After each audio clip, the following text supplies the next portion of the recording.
Okay, so time for the final 10. And I feel like these games are the games that I will probably stay here in the top, at least top 30 or so, even if I made this list a lot later. So these are, I think, the best of the best, I guess. So this video might be a bit longer because I want to explain these games a bit more, or actually why I like them. So let's start with, and there are quite heavy games here anyway. So let's start with number 10, and my absolute favorite Cthulhu Mythos game, Arkham Horror. I actually have 6 of the 8 expansions, so my game actually manages to fit in 2 of these boxes at the moment, but as you can see, it's really pushing the limit here.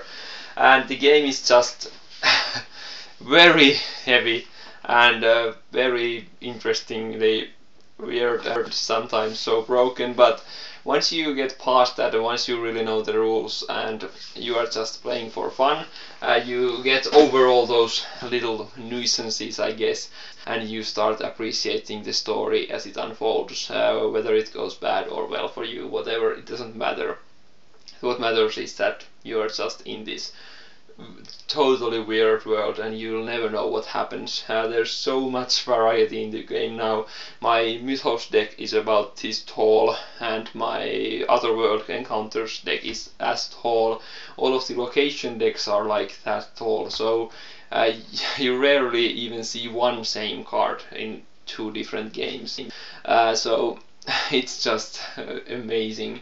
And the stories that come into life, especially as we play it now, we read all of the background stories and the mission stories from Dunwich Horror, and then we start role-playing the characters a bit like those characters. And I also play with my own rule that whenever encounter card or whatever has you make a choice, I never tell what happens whatever the choice is. So for example, do you accept this gift from a stranger on the road? And then it says, if you do, you get this, if you don't, you get this. So when we play, I never tell the outcome or let any of the other players that play with me tell the outcome to me. So that's probably one small thing that does a huge difference in the game, because at some point you might be wasting your clues on some common item you might get, or in other case you just feel like winging it and you manage to get a lot of things you wouldn't have felt otherwise, or miss a lot of things and stuff like that. So it's always decisions. It gives the game a much more like flesh on the bones. Otherwise it gets more on the feeling like you move here and you attack, you move here and you read a card. But once you use that variation I use, it gives you actual control in some sense of the story and the characters and really makes the game great. And small in comparison to Eldritch Horror, this video will be long, sorry. And I got Eldritch Horror 2 years ago when it was released, or was it 3 years ago? I can't remember, I guess 2. And at first I was like, wow, this is just brilliant, I'll never play Arkham again or stuff like that, and felt like, yeah, this is great. And then I just started feeling that it's very same. The first expansion is almost essential to the game because it has like 8 cards per location encounter without the expansion. So with that I was okay, yeah, okay, this is cool now. But then again, this year's New Year's resolution, as I said earlier and maybe later, I just had to get Arkham on the table again, sometime February this year or so. And after that game, it was clear. I've only played 1 game of Eldritch after that, and I have no desire to play it over Arkham. I'm not saying I will never play it, but Arkham is superior in almost any way, except of course I do agree that Eldritch has great things in it and it's a good game, but if you want the Cthulhu experience or Mythos experience, there's nothing better than Arkham.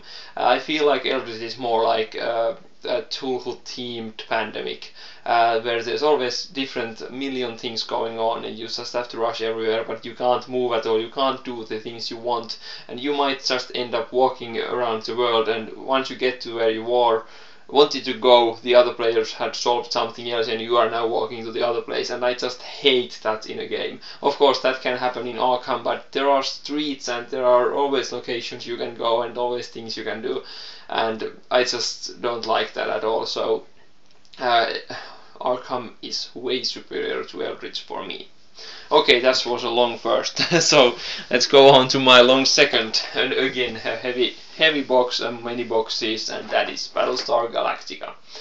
Galactica is probably one of my fondest memories of experiences, rivals Pandemic Legacy easily, maybe even better experience I guess in some games. Of course then there are games that the experience isn't that good, so that's why Battlestar is only a 9th, but still I really love the game. We played like almost 30 games or so, and I have all the expansions. I guess the only problem nowadays is that once we use all the expansions, humans have never won, not even close. So that's kind of a downer in a sense, but it doesn't really matter because it's more about the experience than the game or the outcome.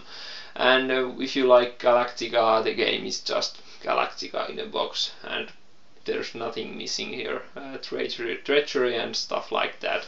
Highly recommend Battlestar Galactica.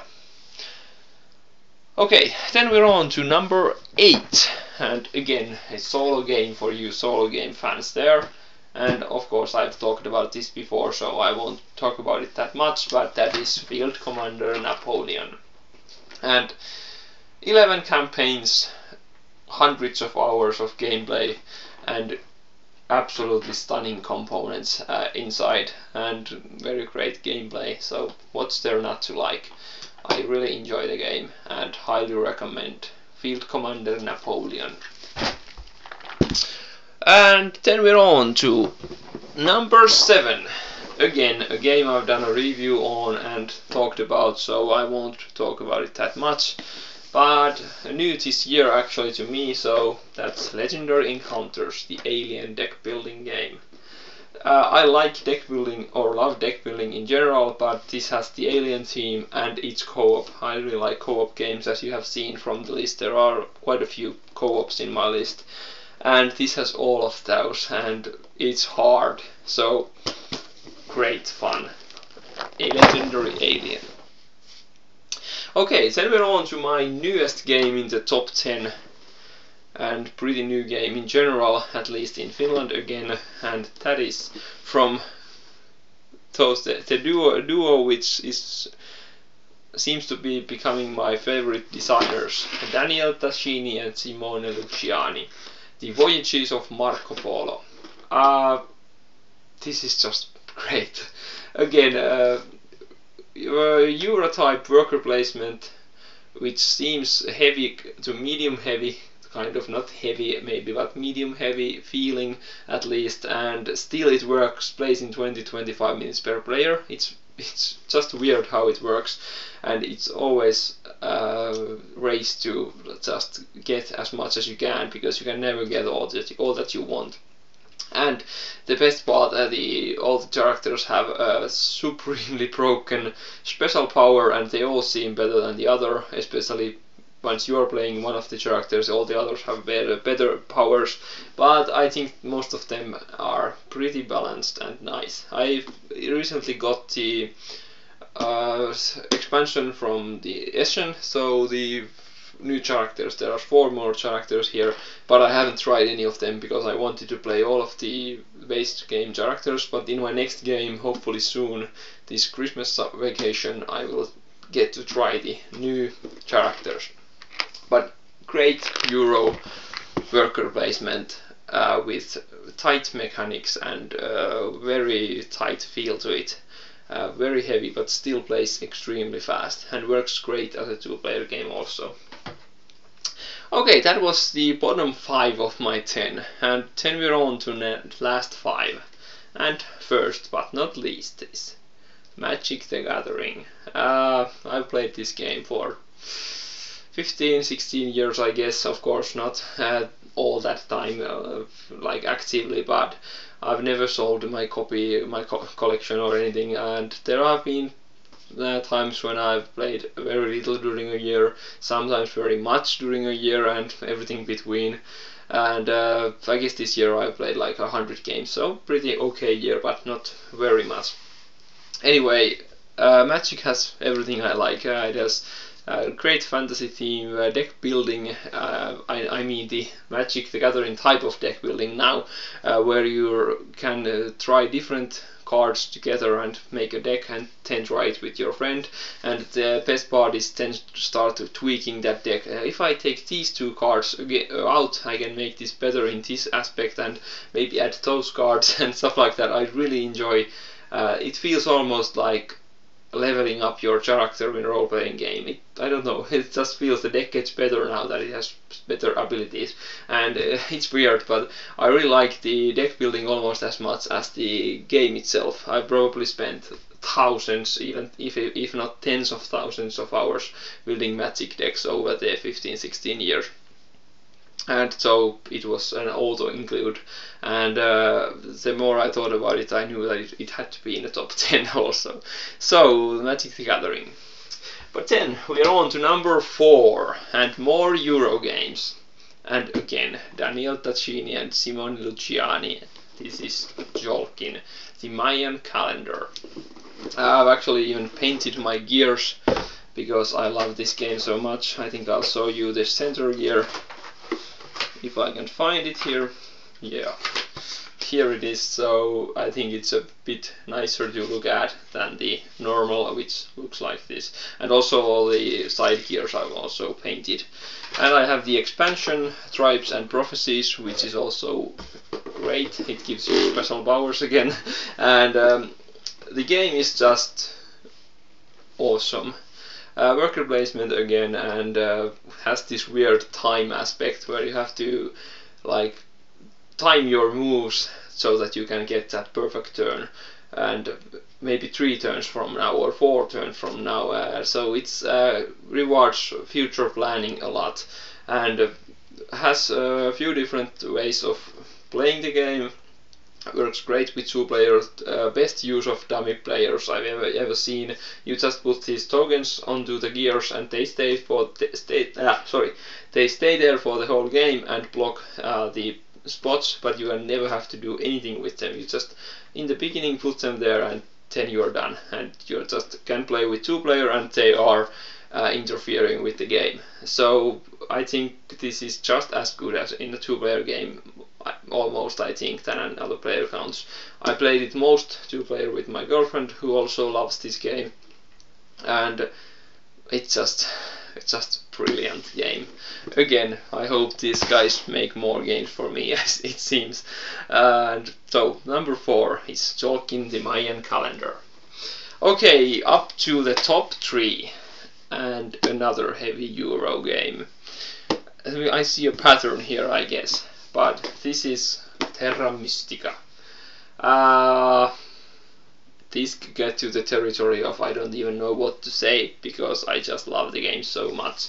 This is like 3rd best game ever, I think, and there's everything here that I like. It's kind of a race and kind of a like area control, but it's not in your face. There's no attacking here, but you can block people and you can take things from them before and stuff like that, but it's not again in your face. Violent, brilliant, different like races which have very different abilities, and you have to play them in a very different way, so every game is fresh in that case. And also you can play the same race multiple times and always learn more, so I think you can actually play the base game 30 or so times and you wouldn't have even scratched the surface, I guess. And I have the expansion Fire and Ice. I think I still haven't tried one of the races in that, but that's great. It's a perfect expansion, so that it adds just the good things and nothing unnecessarily complicated. So there's no new tiles you have to separate and pick and stuff like that. There's just more races and more abilities for the races, and that's pretty much it. So more of the good stuff. So Terra Mystica, my number 3. Okay, 2 left. I guess you can guess one of them, but this one I actually haven't talked about it in any of my videos, I guess. I think, at least I think. So, number 2, my favorite 2-player game, I guess you could say. That is the Twilight Struggle.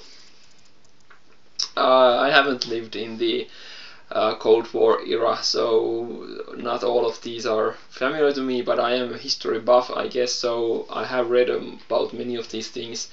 And if I try to imagine what it would have been like during the Cold War, I can imagine it's just like playing this game. Because when you're playing this game, if you play your opponent's card, which has his event, you can use the points from the card.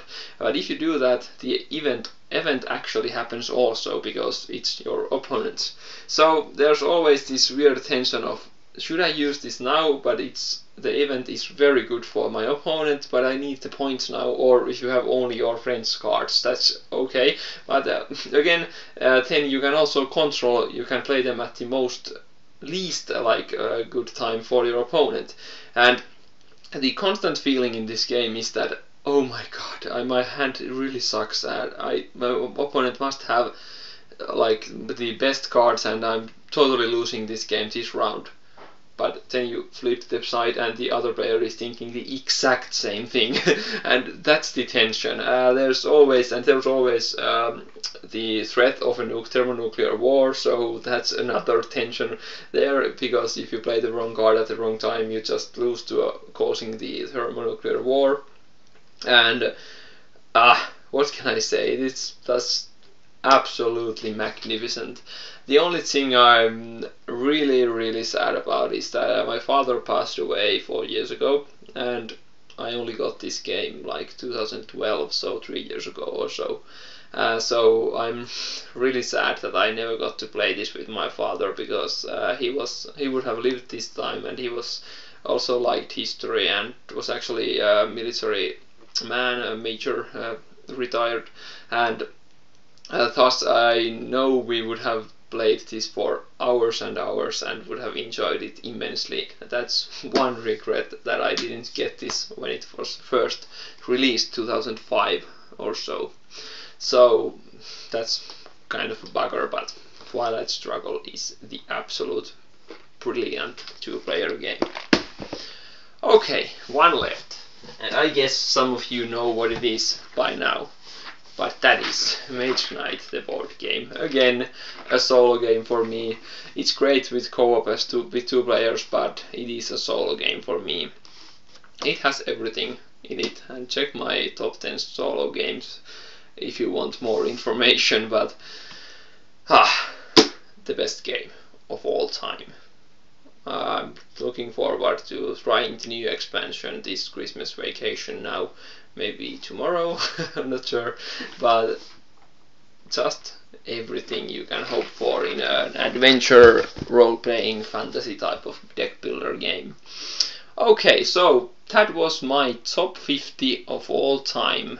Hope you enjoyed it. I know some of the videos will be a bit long, but not sure if you want what you want, but I didn't want to just make the list. I wanted to tell my opinions and give you some ideas. Maybe some game pique your interest. Give me a shout and I can maybe show more of it, maybe a playthrough or something like that, even if I can manage it with my iPhone. But all in all, thank you for watching, and see you next time, and Merry Christmas and Happy New Year if there's no new videos until the next year. Bye!